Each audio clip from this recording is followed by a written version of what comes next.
failed. That's because our democracy is so broken that it doesn't work. So we have to be part of a movement to reclaim democracy in the United States. We can't stop wars without stopping things like Citizens United, without getting money out of politics.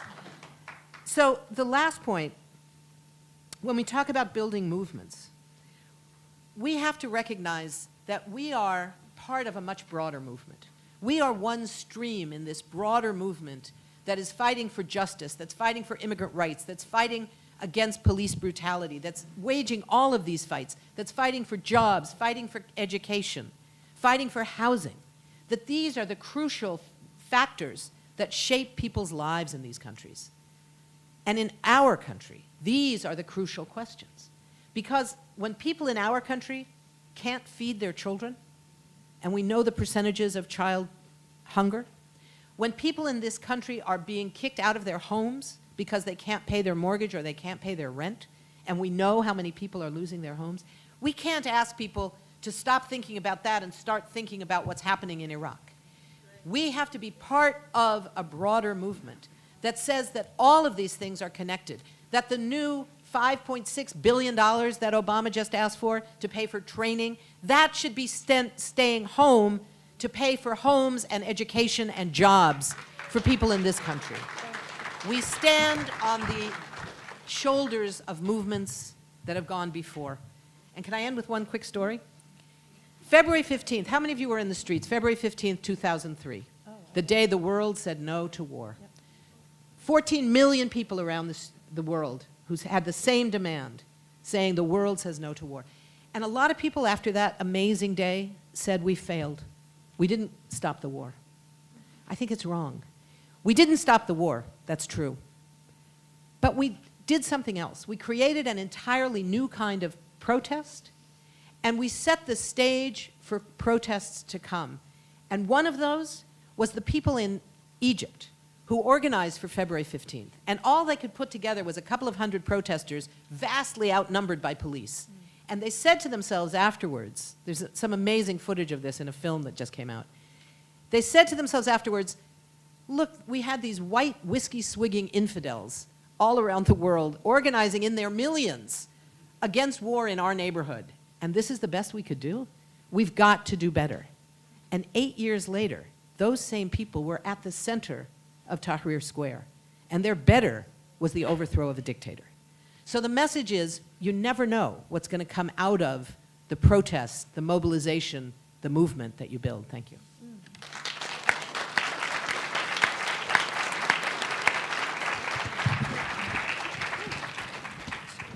Thanks very much. Stephen Kinzer. Well, thanks so much. It's hard to match that kind of passion, but I'm going to do my best. It's great to be here and see that there's this much energy out there. It's very encouraging. So we're meeting on a day after the day when we were told that our forces in Iraq will now be doubled to 3,000, and we finally got a number for how much the war will cost this year, $5 billion. So we're now setting out with 3,000 soldiers and $5 billion to try to do what we spent $50 billion a year and 160,000 soldiers to do it. That didn't work. But now with about 5% of the same resources, we're going to try to accomplish the same result.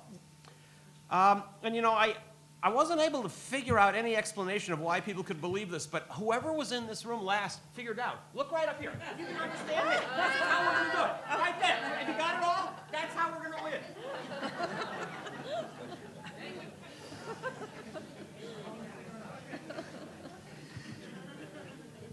We are at a moment in the United States that I think history will look at as a turning point. We're at a social and political and economic crossroads, but I think the United States and Americans are at an even larger crossroad, which is something psychological. The world is being reshaped by forces that the United States cannot control. We're not used to this. we like to think that we can shape everything that happens in the world. Many of us grew up in a period when that seemed like that's what we could do. The arc of American history is very misleading. It's a very short arc by historic standards, but it teaches us that the United States will always get richer and more prosperous and more powerful, and more people will love us forever. This has never been the case in all of human history. In fact, the countries and nations and empires that have survived over many, many centuries, like China and Iran, have learned a vital historical lesson, which is that if you want to survive over the long term in history, you have to accept the cycles of history. You're going to be up sometimes, and you're going to be down, and you might be way down, and you'll be up again. You could be way up. I remember hearing a Chinese school teacher who taught both Chinese and American history tell me when I asked her which does she prefer, she said, well, I much prefer teaching American history because there's hardly any of it. When I talked to people in Iran after the 2009 Green Movement protests that were so brutally suppressed, many of them had the same answer to me. They said, well, we tried something, it didn't work. We're still going to get what we want. It's just not going to come on the schedule that we expected. Americans are not like this. We're not used to realizing that you can't get everything you want right away. And that no country, no empire in history has been dominant over extended centuries.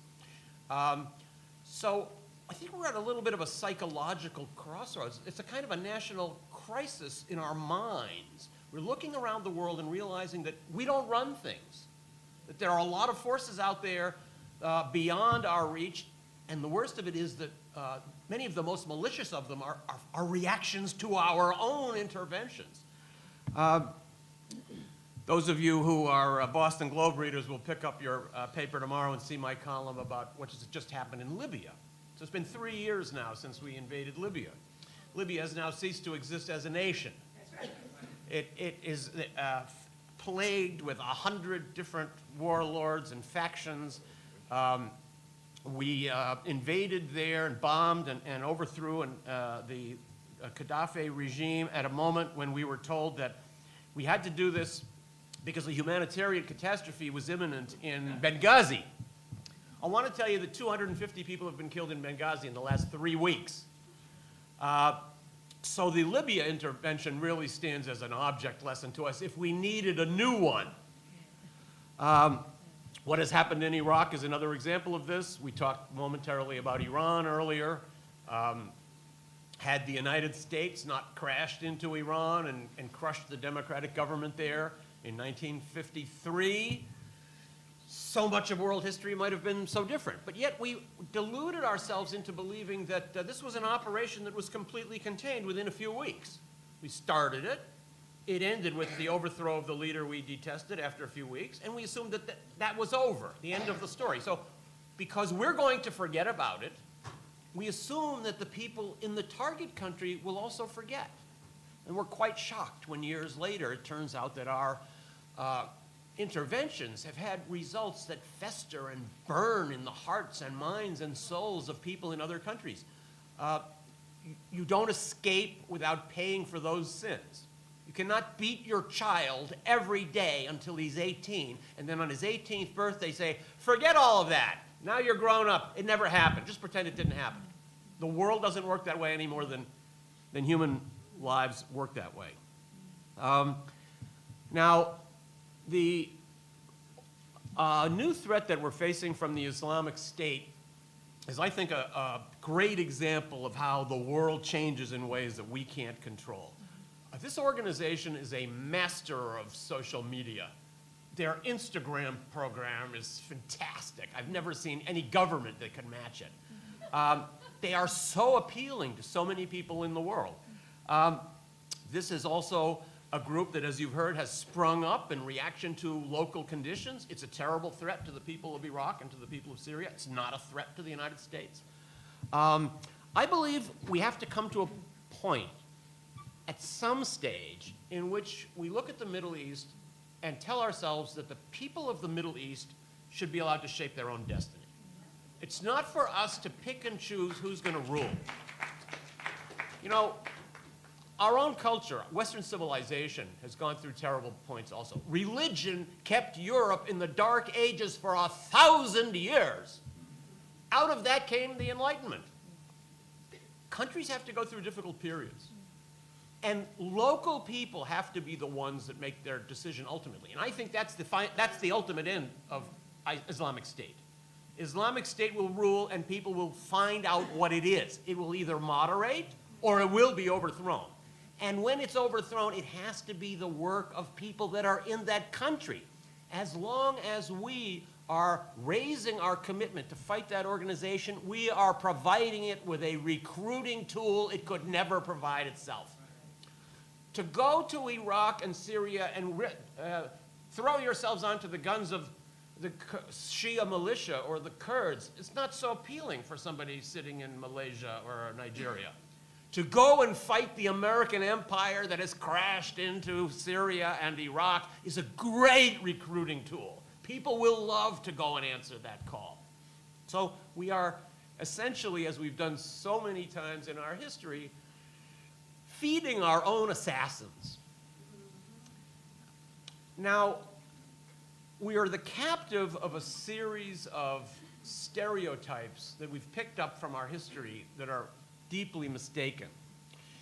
One lesson that we all learned from World War II can be summed up in one word: Munich. That was, of course, where Neville Chamberlain made a deal with Hitler. Later turned out Hitler was lying and didn't mean any of that stuff. What did we learn from that? We did not learn the lesson Neville Chamberlain was wrong to trust Hitler in the 1930s. We learned another lesson, which is never negotiate. Don't talk to your enemies. They all lie. So you just have to use military force and confrontation. In my class on the history of American intervention, we just did the missile crisis last week. The missile crisis was another lesson that we learned. The lesson was we went eyeball to eyeball with the bully, and we were tough, and the bully blinked. They turned away when we warned them we wouldn't tolerate any more ships coming into Cuba. 25 years later, we were told the real truth. Nobody knew this at the time. We didn't resolve the Cuban Missile Crisis that way. We resolved it with a compromise. They took their missiles out of Cuba, we took our missiles out of Turkey, and we promised never to invade Cuba again. Part of the deal was we told the Russians, you can't make this public. And Robert Kennedy's famous book, written by Ted Sorensen, 13 Days, was published during that period when we were never allowed to tell what really happened. So we're captive of a lot of myths, and those myths are distorting our policies today. I fully agree with the idea that refusing to support escalation of military action in the Middle East does not mean disengagement, nor should it mean disengagement. We have certainly a debt to pay in that part of the world, and we have a great ability to make positive progress there, but we're not pursuing those avenues. We have been trying, we've now given up, but for about 2 years we tried to put together a big peace conference about Syria, bring all the sides together. That was a great idea, but we had all these conditions for who could be invited. First of all, before you could be invited, you had to say, Assad must go. The regime has to end. So that means Iran can't show up, Hezbollah cannot show up, Shia militias cannot show up, Russia cannot show up. And then we kept setting conditions to the point where we were the only people around the table. If we are serious about ending this crisis, as I believe we should be, we need to embrace a more open negotiating process. We're afraid if we invite, for example, Russia and Iran into the negotiating room, the ultimate solution will turn out being something that actually takes into account the security interests of Russia and Iran. We don't want to do that. We only want to take our interests into account, and we want them to take our interests into account and not their own. This is not realistic. But it goes back to this psychological problem I referred to at the beginning. As a nation, we're not really prepared for the idea of compromise. It means, by definition, that you don't get everything you want. You have to put up with some things you don't like. Many other countries are used to this. Well, we aren't. And I think this psychological barrier is something that we need to jump over if we're ever going to change our approach to the problems we're now facing in the Middle East.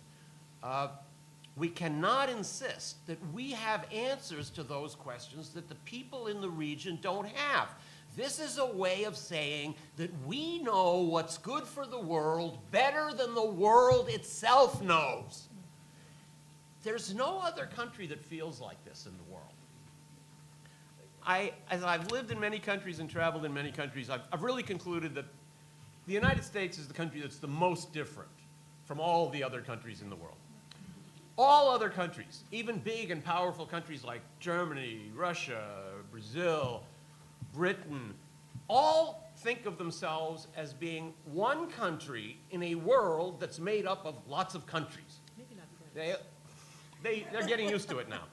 I think they all sense we're one country, there's another country over here, there's another country on the other side, and we're one in a group. Americans don't think like that. Americans believe the world is divided into two groups of countries. One group is the United States.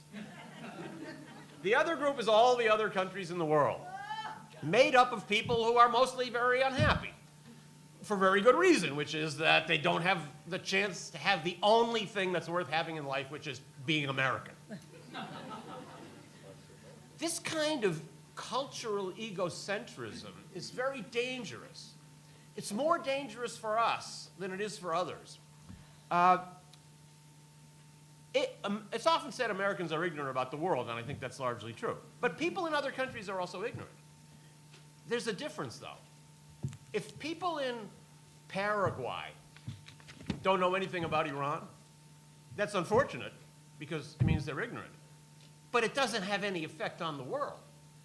But it's more dangerous in the United States because we act on our ignorance. Ignorance alone is not the problem. It's using ignorance as a basis for launching wars that creates the problem. And that has been very much a part of American tradition. We are not used to the idea of coalitions and compromises. Our idea of an alliance is NATO. We say what happens and everybody else obeys. In the real world, that's not going to last. The United States is not going to be able to promote itself in the world with that kind of insistence. Now, countries always act in their own self-interest, and this is never going to change. Therefore, it's my view that we should accept this reality and not protest when the United States seeks to act in its own interest. My only caveat is that we should stop and think what really is in our interest over the long run and not take steps that make us feel good for a few minutes, but actually cause us deep problems in decades and centuries ahead. This is the clearest lesson of American history. If we hope to survive as a powerful nation with a Republican democracy, which is not something that is guaranteed or granted anywhere, in fact, history tells us it's an anomaly, we need to think about our interests in a long-term way. To create enemies all over the world is not good for us in the long run. We might have thought it was good for us at a time when we believed we could control the effects of our interventions indefinitely. We're past that point now. I think if Dwight Eisenhower or Foster Dulles or Allen Dulles were here, and we were trying to indict them for their covert interventions in places like Iran and Guatemala and Indonesia and the Congo and Cuba and elsewhere, they might say, we didn't realize that these kinds of interventions, covert interventions and overthrows of governments, could create such terrible blowback because 50 years before us, there were no covert interventions. But we don't have that excuse today. We now have the evidence. We've sadly lived long enough to see the blowback from so many of our interventions. And this blowback is not only terribly damaging to the target countries, it has also had terrible effect on our own national security. Creating enemies in the world is not good over the long run. And it's not a good idea to believe that the United States can forever control the effects of its intervention. Libya is the most recent, but hardly only example of that. The lesson we should learn is that